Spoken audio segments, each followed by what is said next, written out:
Nie wiem, czy wiesz, ale zrobiono wiele lat temu, i to też jest ciekawe, bo to było ponad dekadę temu, badanie, które dotyczyło weekendowego wydania gazety The Guardian.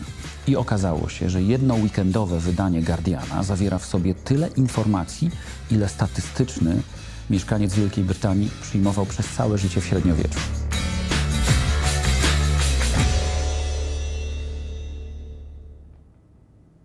Witam w studiu Narodowej Agencji Programu Erasmus+ i Europejskiego Korpusu Solidarności. To jest program Dobre Pytanie, a ja dzisiaj zapytam o skuteczną komunikację.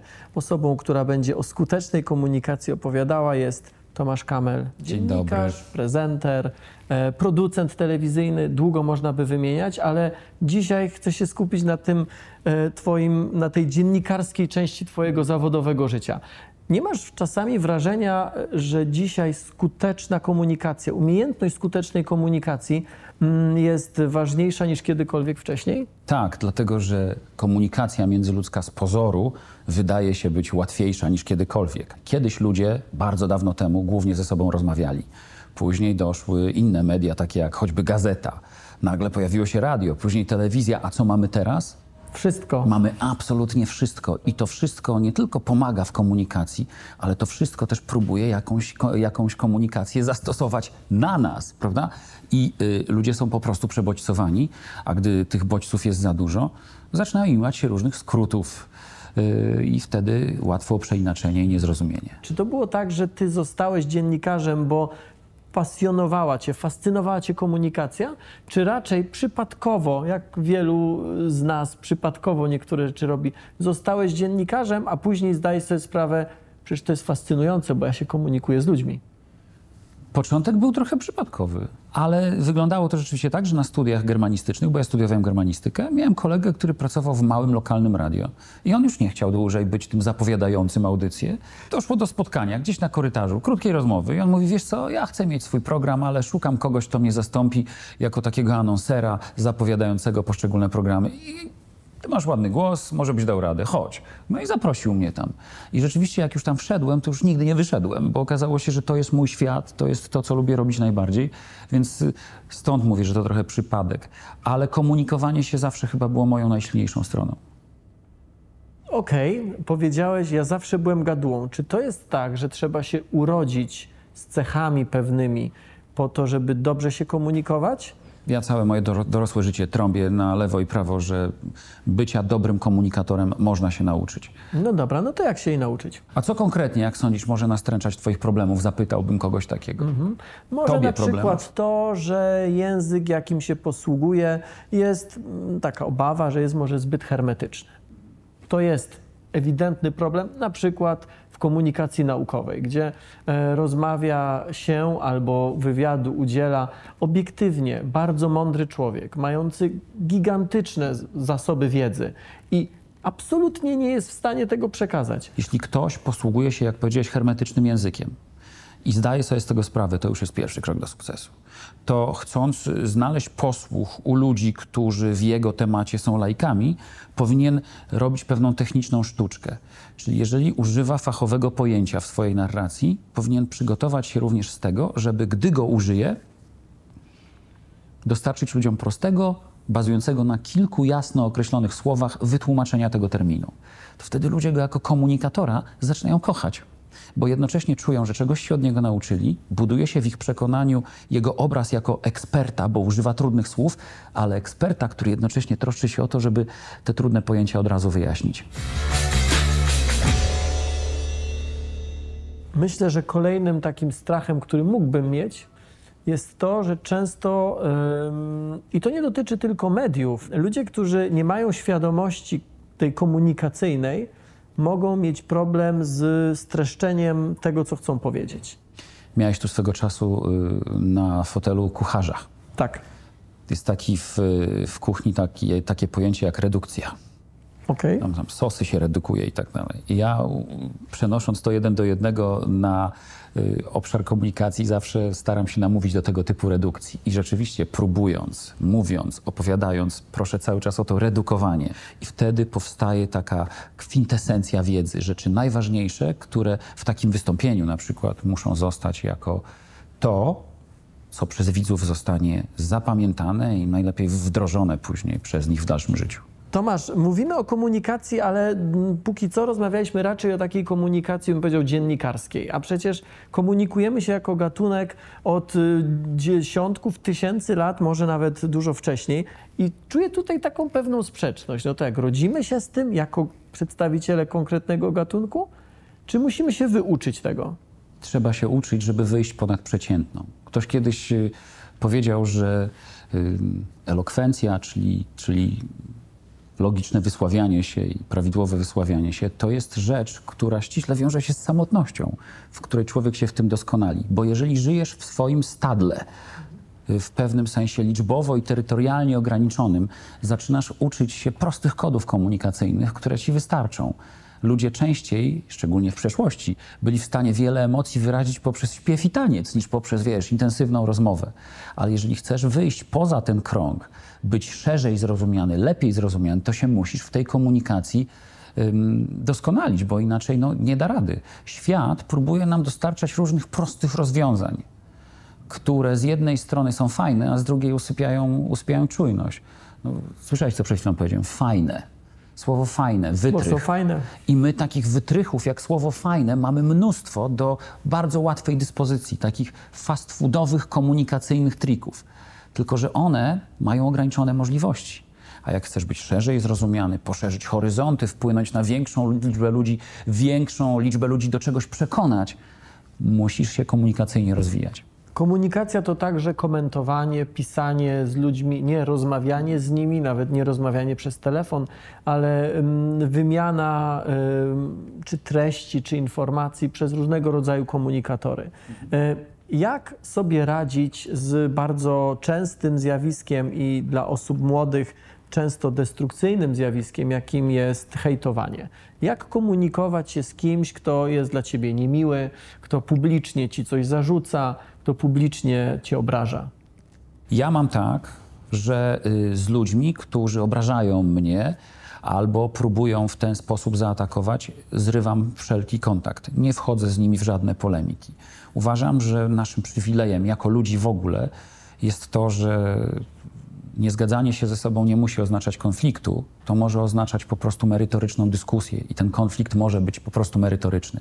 Jeżeli ktoś jest ad personam i od razu uderza we mnie, a nie kwestionuje moje pomysły czy poglądy, to nie ma pola do rozmowy. Ja z tym kimś nie chcę rozmawiać. Czy to ta część twojego życia zawodowego, czyli komentowanie, odpowiadanie na komentarze, często pewnie niemiłe komentarze, jest najtrudniejsza w kontekście oczywiście komunikacji?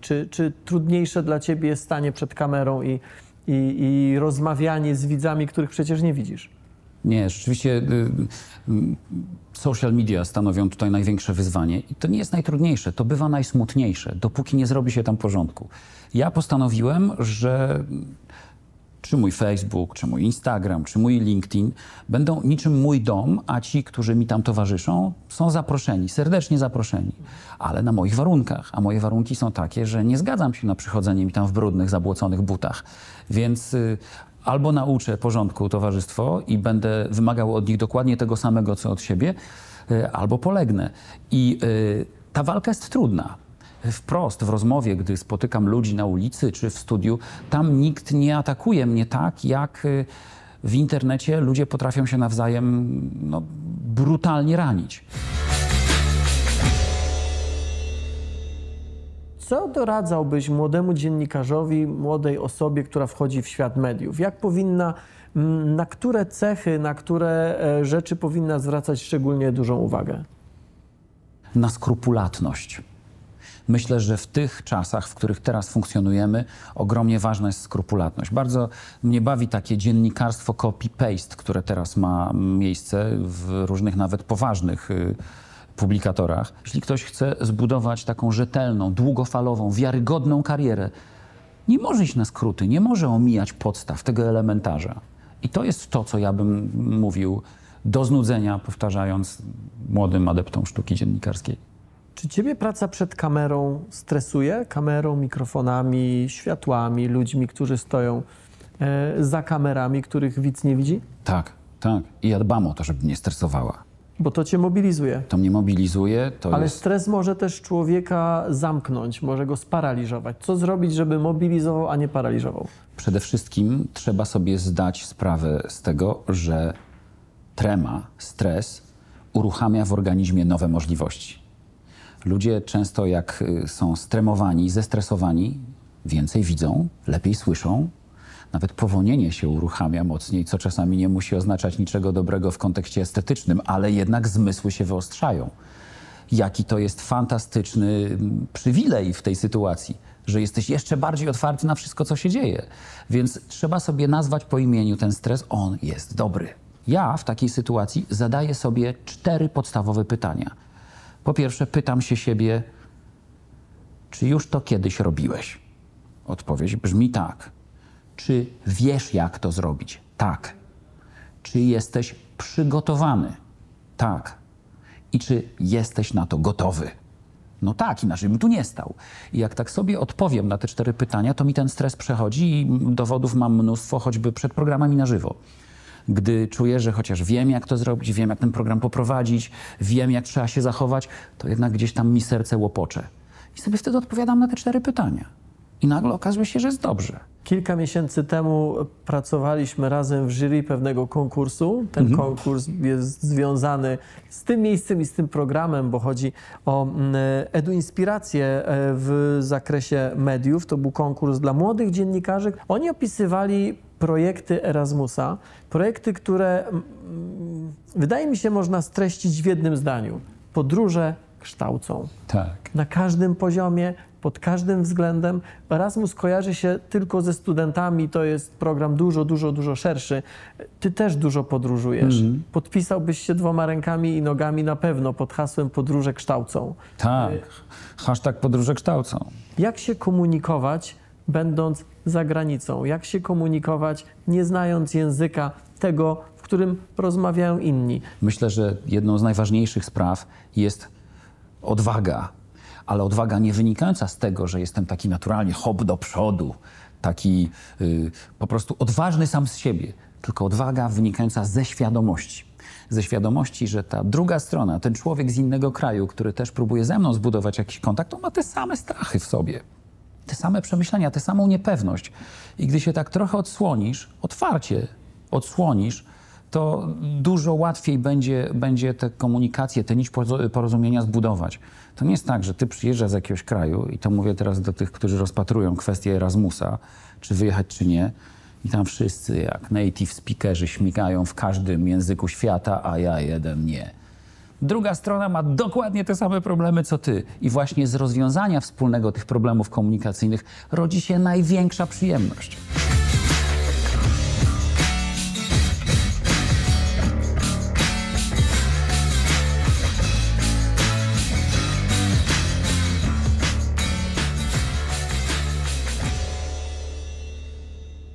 Tomasz, kończąc, chciałem cię poprosić o takie resume naszej rozmowy. Gdyby ktoś cię zapytał, poprosił, panie Tomaszu, w 5 słowach, takich 5 złotych myśli dla kogoś, kto chce się skutecznie komunikować, nie tylko w mediach, ale też w życiu prywatnym, też w tym świecie cyfrowym, gdzie często komunikujemy się z kimś, kogo w ogóle nie znamy, czasami nawet z kimś, kto jest ukryty za jakimś nickiem, który nam nic nie mówi.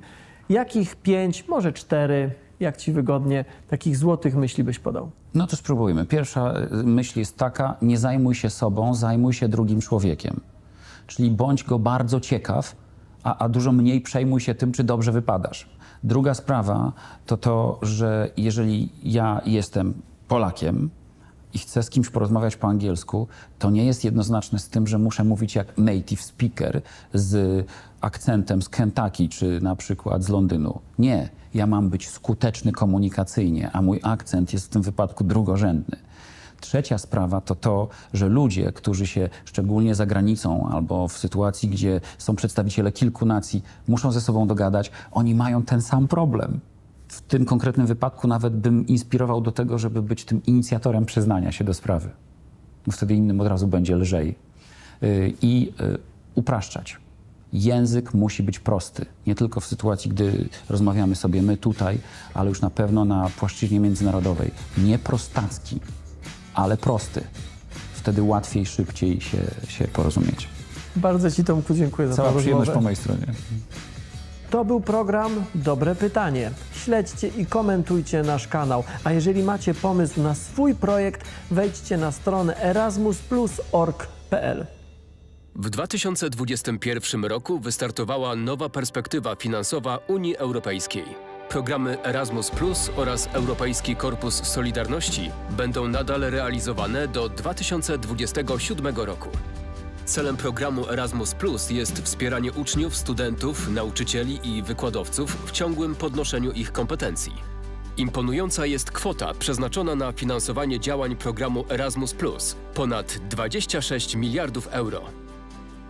Europejski Korpus Solidarności to program dla młodych ludzi i organizacji chcących wziąć udział w działaniach takich jak pomoc pokrzywdzonym, działania na rzecz zdrowia i środowiska oraz pomoc humanitarna. Nowy program dysponuje budżetem ponad 1 miliarda euro. Twój pomysł na zmianę jest cenny. Twój głos w dyskusji o przyszłości Europy jest ważny. Dołącz już dziś.